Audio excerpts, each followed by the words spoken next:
Living in a World Without You was the last song we wrote for the album. And this song kind of changed the whole course of the album because it's very different from the other songs. It's a more of an electronic vibe than a normal rock song. And also this song influenced the other songs in the final mixing of the album. And about the lyrics are about something horrible that happened in the world at the time we were writing the song. But I don't really want to be talking about it too much. I want people to find their own meanings from the lyric when they listen to it.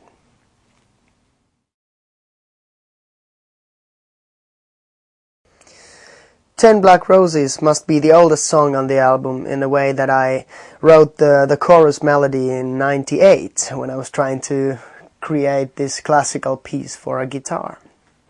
And actually a lot of the ideas, they take years to develop and find their places in our music.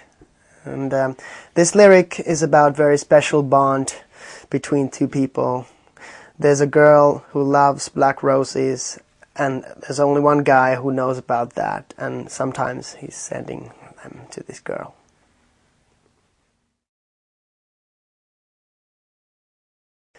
"Ghost of Love" started off from Pauli's guitar riff, and this song is very much influenced by the 80s, which played a huge part in our lives when we were younger. And this time around we started writing the song from the title. We had the title "Ghost of Love" there, and we were just thinking what comes to our minds from that, and that was a cool way to approach it.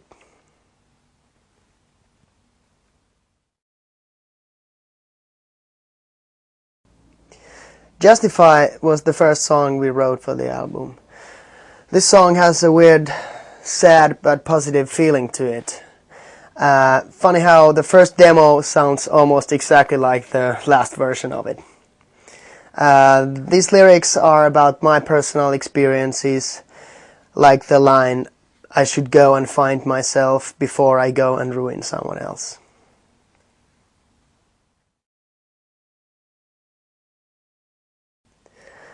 "Your Forgiveness", in this lyric, being in love becomes someone's religion. And I think that it's better to keep some secrets for yourself sometimes than be like an open book. And this song starts off like an electro song, but then it turns into 80s style hard rock song. So I guess this song wanted to be a little bit of both.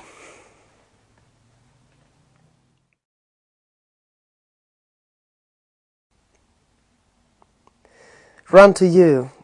We got the idea for the chorus on a rooftop in LA, watching the sunset with Pauli, and the funny thing is that the melody is very Finnish, and I don't know what happened there that night, but I guess we were kind of homesick or something. And this song gives me a feeling of a film noir movie from the 40s or the 50s. The guy is heading for the war and the girl is left behind with a white handkerchief.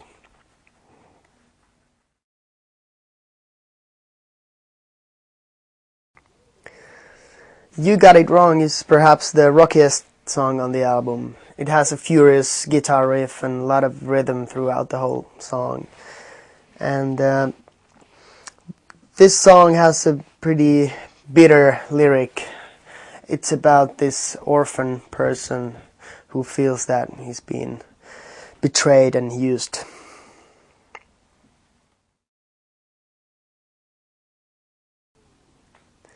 "Lost and Lonely" will be a great live song because there's a lot of heavy rhythms in it. And this song also reminds me of last summer of a place called Folegandros, a little island in Greece, where we wrote most of the songs for the album. And in the end of the song, there's a little instrumental Metallica tribute.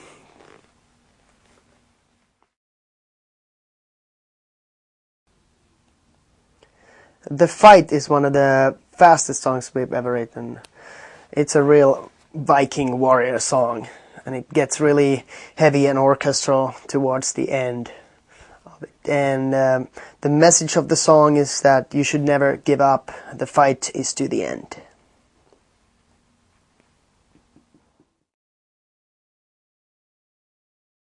Dangerous Kind reminds me of the old Rasmus. It's kind of a groovy song. It's very different from the others on the album, and also it reminded me of a song we did in the past called Man in the Street, and that was kind of the time we were doing more of this funkier stuff.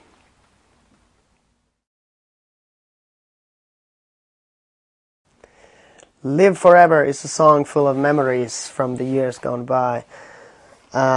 People have changed, people have moved on in their lives, but the memories are somehow keeping them connected, and I just wanted to put my best memories into this one song, and you know, it really goes nicely together with this melancholic piano melodies.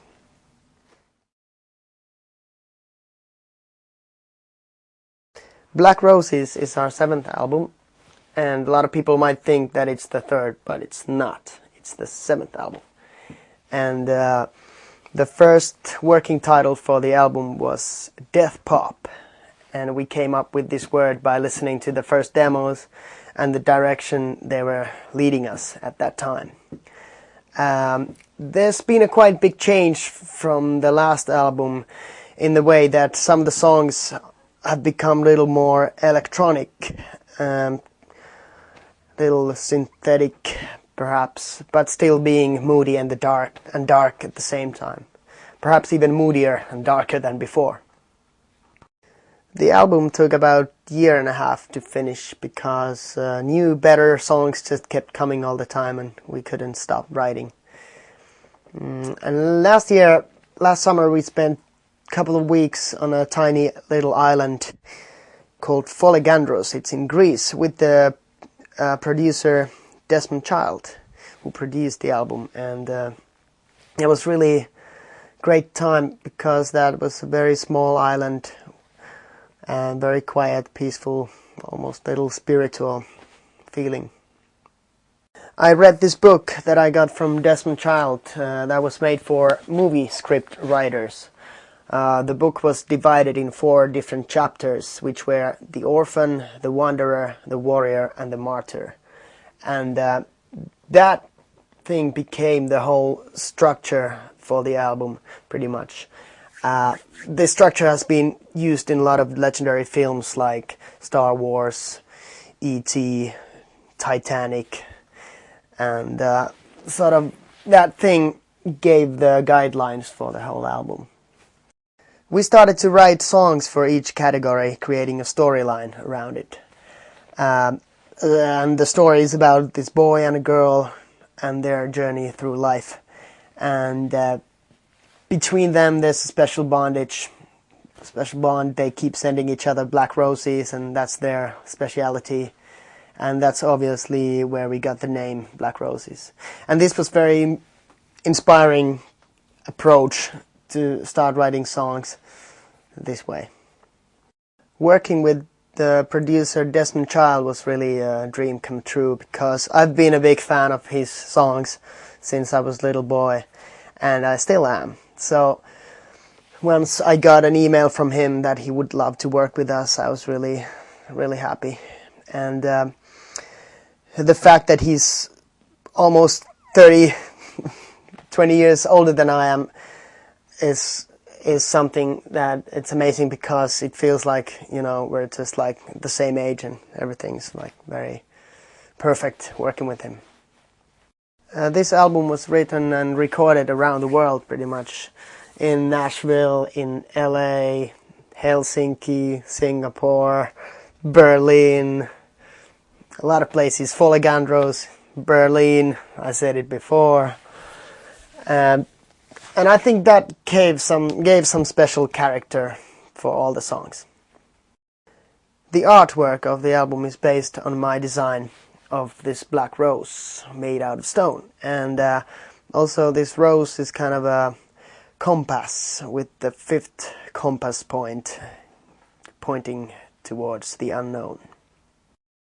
Living in a World Without You video is based on this black rose diamond, and the rose has special powers, a spirit that's affecting everybody around it, and it's a little like futuristic Lord of the Rings. And this story takes place in an apartment where I'm being betrayed by a girl who wants the rose for herself. And I'm also doing little acting in the video, and that felt really strange because I'm not used to it.